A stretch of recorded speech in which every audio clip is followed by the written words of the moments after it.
It was a Sunday morning around 6:30 in the morning. I woke up and my water broke. I was 27 weeks. I just kept thinking to myself, something is wrong, this shouldn't be happening. We obviously called the hospital and they told us to come in right away. And I just remember that car ride was just so quiet and like fearing for your life. I think I was just like so scared.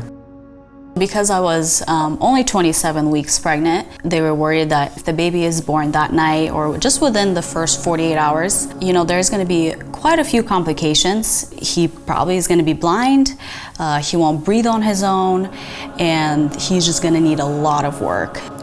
It's day 2 in the hospital, 27 weeks and 2 days today. Not much has changed.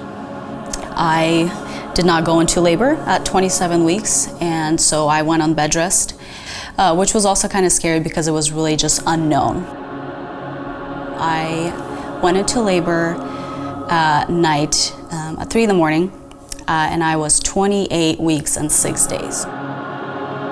When I started pushing, he came out, and I didn't even know that he came out because he wasn't crying.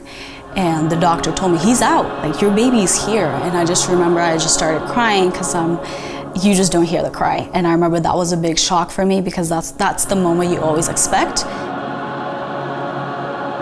And there's a team of respiratory therapists there with the NICU doctor getting ready, and all you hear is just this commotion of little steps that they take, protocols, and then you finally hear, okay, he's breathing. The NICU journey was a long journey for us. He was there for 75 days.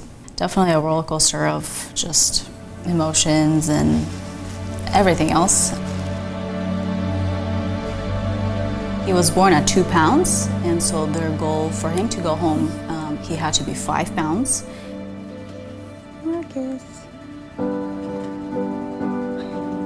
And he had to learn how to suck, how to swallow, and how to breathe all at the same time.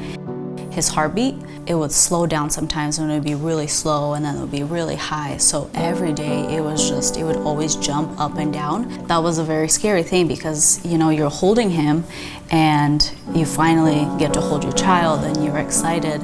And it's already difficult to hold him because he's attached to all these wires and cords, and on top of that, you finally got him and you're cuddling your son and his heartbeat drops and you just see the monitors turn red and the nurses start rushing in and they just like grab him away from you.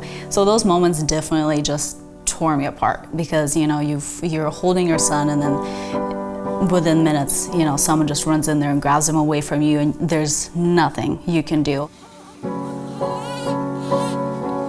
I'm glad he doesn't have to remember everything that happened to him, all the needles that went into him and all the x-rays, all the blood transfusion, just all of it. It was a lot, and it was on a daily basis, and his little body was just covered in so many things. I remember at one point, the nurse, she had to come get his blood again, and she said, like, I don't even know where else to poke him because he's like poked everywhere.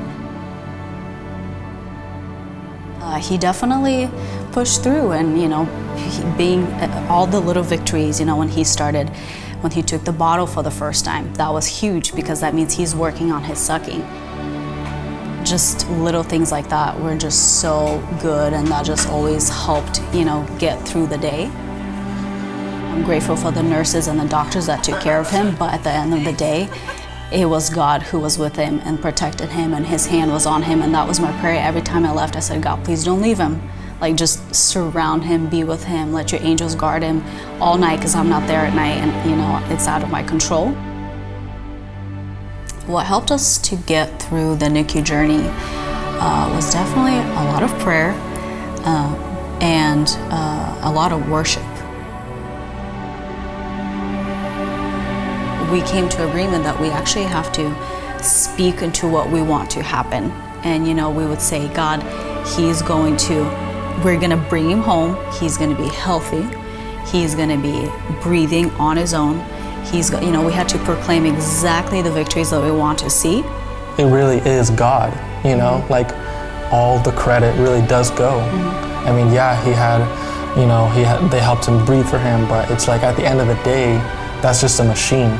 that's just doing a little bit of helping. It's God going into Marcus and just like breathing for him. Because you can do all this like scientifically, you can explain he had transfusions, he had him on oxygen, they helped him with his heartbeat, but at the end of the day, you're kind of like, it was God. And that's all you can really say.